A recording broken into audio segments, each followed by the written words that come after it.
नमस्कार, आप देख रहे हैं दिल्ली 24/7 और मैं हूँ आपके साथ सिमरन कहा।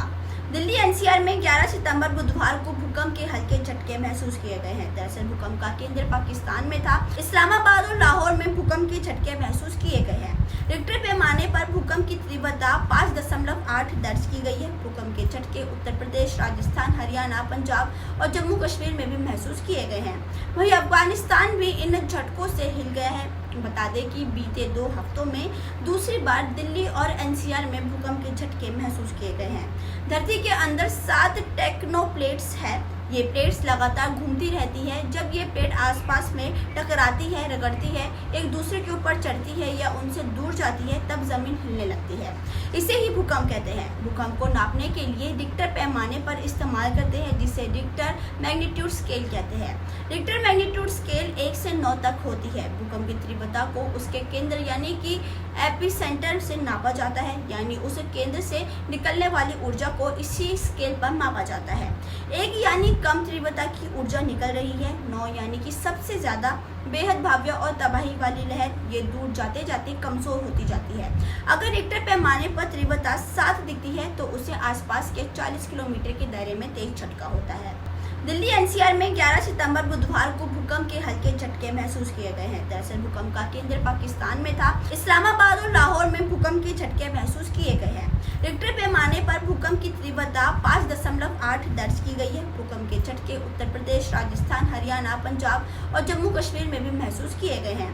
वहीं अफगानिस्तान भी इन झटकों से हिल गया है। बता दें कि बीते 2 हफ्तों में दूसरी बार दिल्ली और एनसीआर में भूकंप के झटके महसूस किए गए हैं। धरती के अंदर 7 टेक्नो प्लेट्स है। ये प्लेट्स लगातार घूमती रहती है। जब ये प्लेट आसपास में टकराती है, रगड़ती है, एक दूसरे के ऊपर चढ़ती है या उनसे दूर जाती है, तब जमीन हिलने लगती है। इसे ही भूकंप कहते हैं। भूकंप को नापने के लिए रिक्टर पैमाने पर इस्तेमाल करते हैं, जिसे रिक्टर मैग्नीट्यूड स्केल कहते हैं। रिक्टर मैग्नीट्यूड स्केल 1 से 9 तक होती है। भूकंप की तीव्रता को उसके केंद्र यानी कि एपिसेंटर से नापा जाता है, यानी उस केंद्र से निकलने वाली ऊर्जा को इसी स्केल पर मापा जाता है। 1 यानी कम तीव्रता की ऊर्जा निकल रही है। 9 यानी कि सबसे ज्यादा बेहद भव्य और तबाही वाली लहर, ये दूर जाते जाते कमजोर होती जाती है। अगर रिक्टर पैमाने पर तीव्रता 7 दिखती है तो उसे आसपास के 40 किलोमीटर के दायरे में तेज झटका होता है।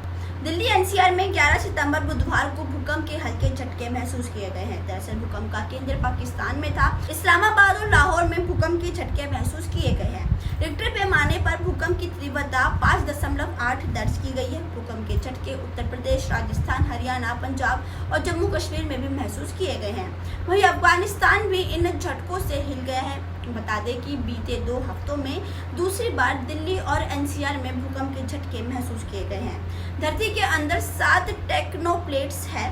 ये प्लेट्स लगातार घूमती रहती है। जब ये प्लेट आसपास में टकराती है, रगड़ती है, एक दूसरे के ऊपर चढ़ती है या उनसे दूर जाती है, तब जमीन हिलने लगती है।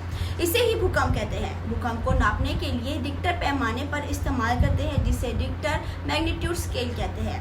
रिक्टर मैग्नीट्यूड स्केल 1 से 9 तक होती है। भूकंप की तीव्रता को उसके केंद्र यानी कि एपिसेंटर से नापा जाता है, यानी उस केंद्र से निकलने वाली ऊर्जा को इसी स्केल पर मापा जाता है। 1 यानी कम तीव्रता की ऊर्जा निकल रही है। 9 यानी कि सबसे ज्यादा बेहद भव्य और तबाही वाली लहर, ये दूर जाते जाते कमजोर होती जाती है। अगर रिक्टर पैमाने पर तीव्रता 7 दिखती है तो उसे आसपास के 40 किलोमीटर के दायरे में तेज झटका होता है।